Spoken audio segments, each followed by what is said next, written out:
Olá, estamos inaugurando no Morada esse semestre um novo autor. Primeiro semestre discutimos bastante o Foucault e agora nós estamos aqui, não é, com a proposta de analisar a obra e os traços de uma sociologia muito comentada e lida na atualidade, que é desse grande pensador polonês, que traz uma contribuição bastante pertinente aos tempos contemporâneos, que é o Zygmunt Bauman. Falar do Bauman é sempre um grande desafio, porque a obra dele é uma obra bastante eclética, tanto tematicamente quanto de influências de visões sociológicas, antropológicas e filosóficas. É um autor com uma bagagem vertiginosa, não é, do ponto de vista de leituras e envolvimentos teóricos, muitas vezes até criticado por isso. Esse primeiro vídeo do Morada tem aí como intuito, não é, situar um pouco numa visão mais panorâmica quem foi o Bauman e alguns traços da sua sociologia líquida, brincando com um termo que ele mesmo vai usar em demasia, né? A gente está falando de um pensador que nasce em 1925, na Polônia, numa família judia. Isso demarca toda uma questão para o Bauman, que aparece nas suas obras, por exemplo, numa tentativa bastante marcante de tentar explicar a questão do Holocausto e a modernidade, não é? Então, assim como para Freud, acho que também demarca a vida desse sujeito, até porque se muda para a União Soviética fugindo da invasão nazista em 1935, né? Luta na Segunda Guerra Mundial com o exército polonês e começa a sua carreira com 25 anos, então tardiamente, se a gente for pensar, comparado talvez com outros pensadores na Universidade de Varsóvia. O primeiro que chama muita atenção do Bauman é que ele foge um pouco desse eixo apenas europeu mais tradicionalista, que é França, não é? Alemanha. Então nós estamos falando de um pensador do leste europeu. Isso é algo bastante intrigante, que nos traz também uma visão dos processos globais, multinacionais, não é? Relacionais, bastante chamativos, não é? Como eu disse, uma das grandes questões que Bauman vai tentar trabalhar tem a ver com uma explicação dos sistemas totalitários, que acho que tem obviamente a ver, não é, com a trajetória de vida biográfica dele. Então, a própria vivência que ele tem depois com a sua própria esposa, não é, que passa por um campo de concentração, isso vai marcar a vida e a obra do Bauman, né?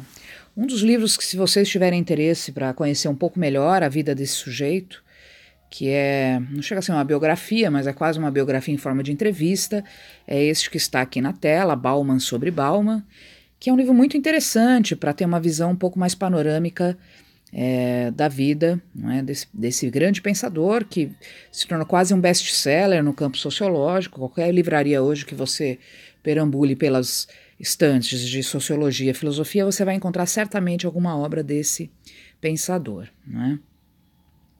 Uma das coisas que me apaixona na obra do Bauman é que ele é capaz, não é, de descrever, detectar e de alguma maneira de revelar a complexidade da experiência humana no contemporâneo e ao mesmo tempo tentar quase que incansavelmente explicar os fenômenos que estão se dando, ou pelo menos compreendê-los, né, através de um aporte teórico sociológico, mas muito fenomenológico no sentido de uma descrição do fenômeno. Então, acho que Bauman é um dos melhores que faz isso.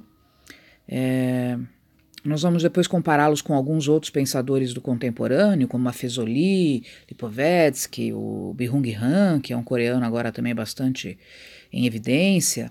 Mas, de fato, Bauman, do ponto de vista mais popular, é o sujeito mais lido e comentado em círculos, inclusive leigos, não é?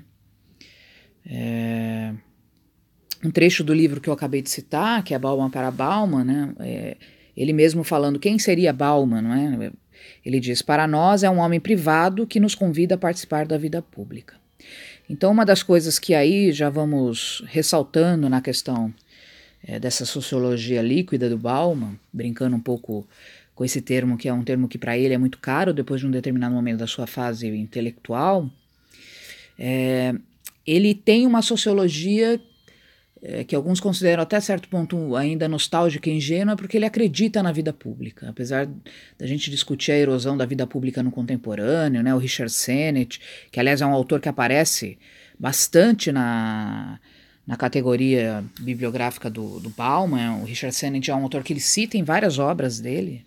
Então, uma das coisas que já podemos entender e apontar nesse panorama intelectual do Bauman é que ele é um sujeito que pensa, não é? Que talvez uma das saídas desse homem que vive um momento bastante caótico é recuperar, revitalizar o espaço público, né? Que obviamente vai ter outro revestimento, outras dinâmicas por conta de uma série de fenômenos, que para ele poderia dizer, tem a ver com a globalização, que é um tema caro a Bauman, porque tem até um livro sobre isso, tem a ver com o que ele vai chamar de sociedade de consumo, os consumidores, que também tem uma obra sobre isso, um capitalismo perverso, onde também ele vai usar uma obra para falar disso. Então, uma ética e uma moral utilitária instrumental, não é, que precisa ser repensada. Então, aqui já entendemos, e muita gente vai dizer que por conta disso o Bauman, de certo modo, é um humanista, não é? Ele recupera o valor do homem em vida pública. Isso de alguma coisa já está na perspectiva desse pensador, não é? Ainda falando desse livro, é outro trecho que me chama a atenção, falando do que o Bauman espera do mundo. Ele diz, ele deseja, não é, que homens e mulheres construam um mundo para si mesmos, pressionem uma faca contra o futuro e assim pratiquem a liberdade, em vez de aceitar as restrições da necessidade. Quer dizer, que o homem consiga construir projetos de vida em que a questão ética esteja presente, né? A ética como esse horizonte de vida que envolve a alteridade, não é? Que envolve a consideração desse outro, não como um outro objeto ou como um outro estranho, usando inclusive um termo que também Bauman vai trabalhar na obra Modernidade e Ambivalência, mas entendendo essa sociedade como uma sociedade moral, que se compromete com o outro, com o alter, né? Com a alteridade ao longo do tempo, né?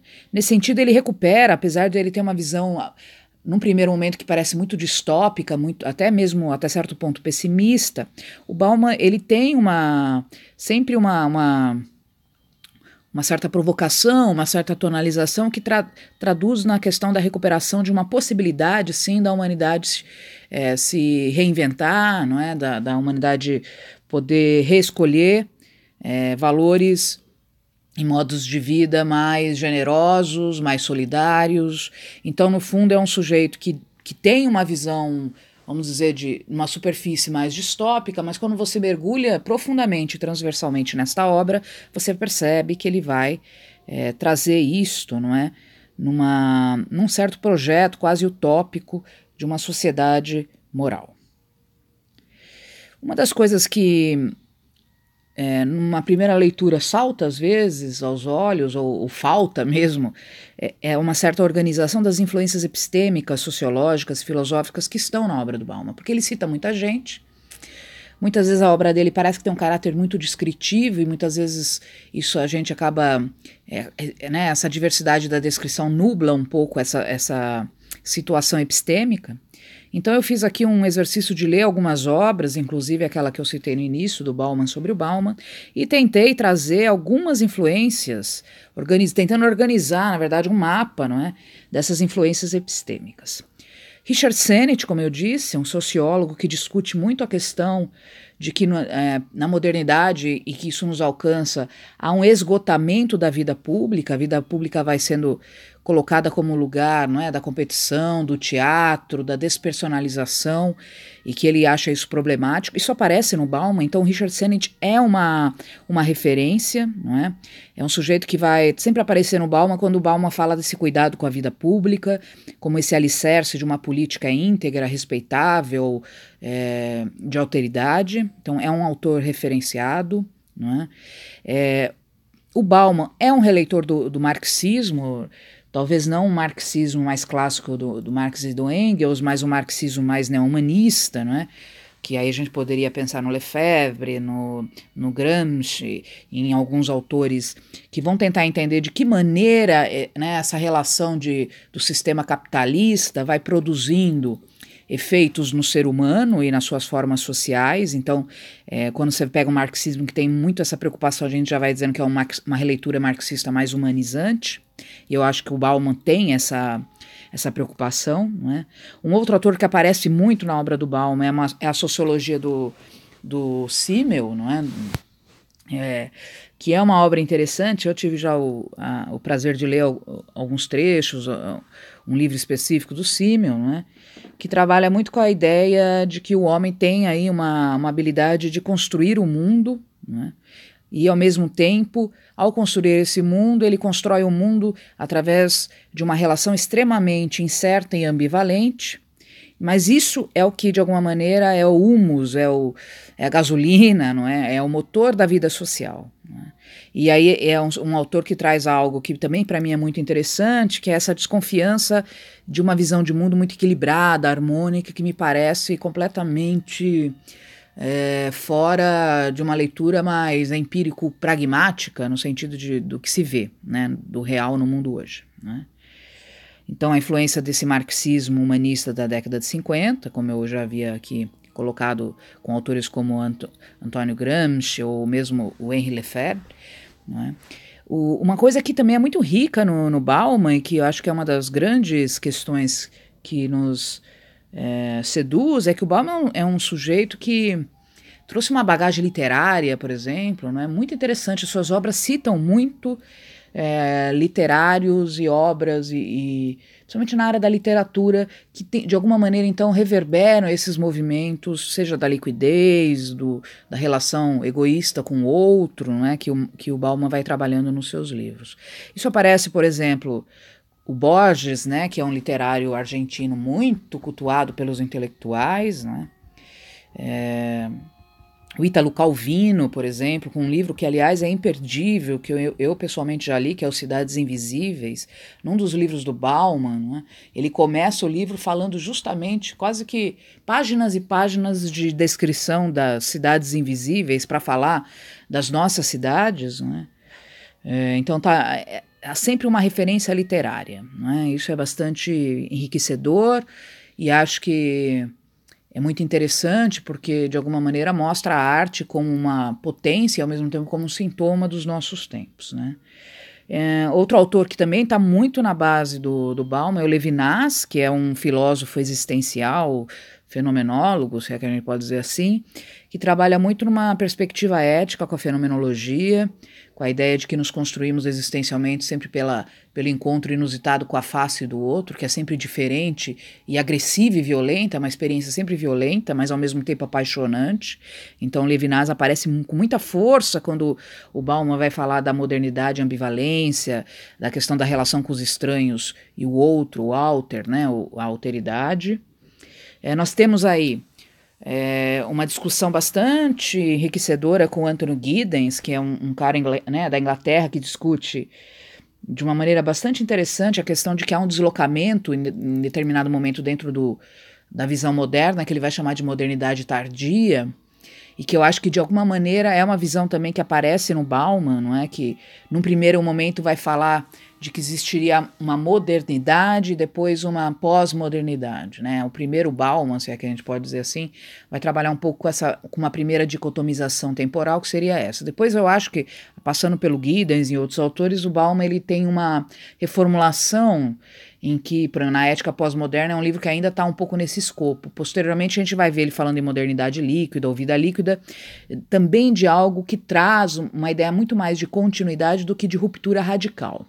Então, acho que isso também é a influência do Anthony Giddens, né, na obra do Bauman. Maffezoli, que vem também uma filosofia mais fluida, existencial, que é um interlocutor, eles têm discordâncias, talvez, uma visão mais crítico-analítica, mas pontos em comum, principalmente dessa questão de entender o momento como de hoje muito fluido, não é? E mesmo na capacidade que esses dois pensadores têm de descrever o que acontece hoje, não é?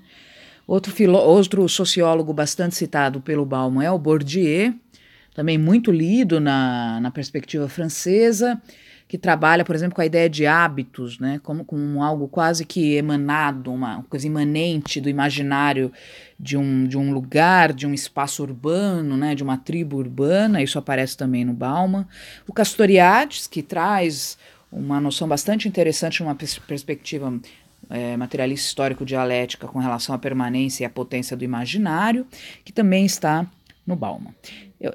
Enfim, há outros que ele cita, não é? Mas eu acho que aqui já se tem um retrato do que esperar, de alguma maneira, da vida e da obra desse sujeito, não é?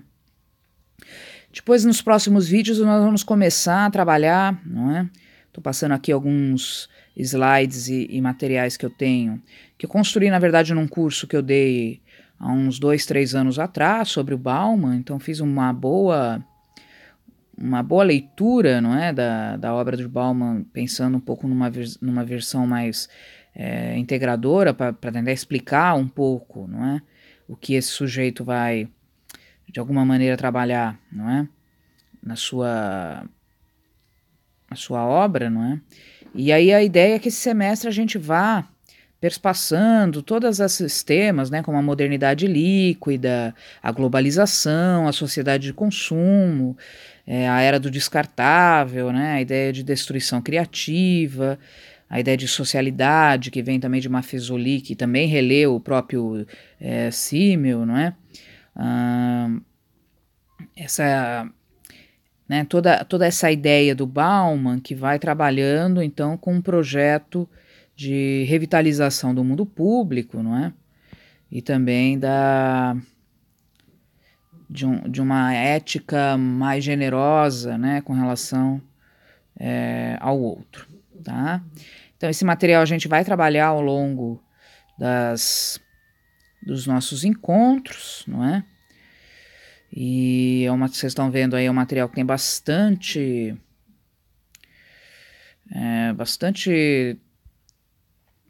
provocativo, né, no sentido de trazer muitas referências fílmicas, os exemplos fenomênicos, as referências do próprio Bauman e os temas que me parecem pertinentes a este homem. Por hoje a gente para por aqui, é um primeiro grande panorama, acho que dá para pelo menos sentir um pouco a potência desse grande pensador. Eu agradeço e espero que vocês leiam alguma coisa de Bauman, por exemplo, o texto Vida Líquida ou Amor Líquido, são 2 livros interessantes para se começar, mais tranquilos, inclusive conceitualmente.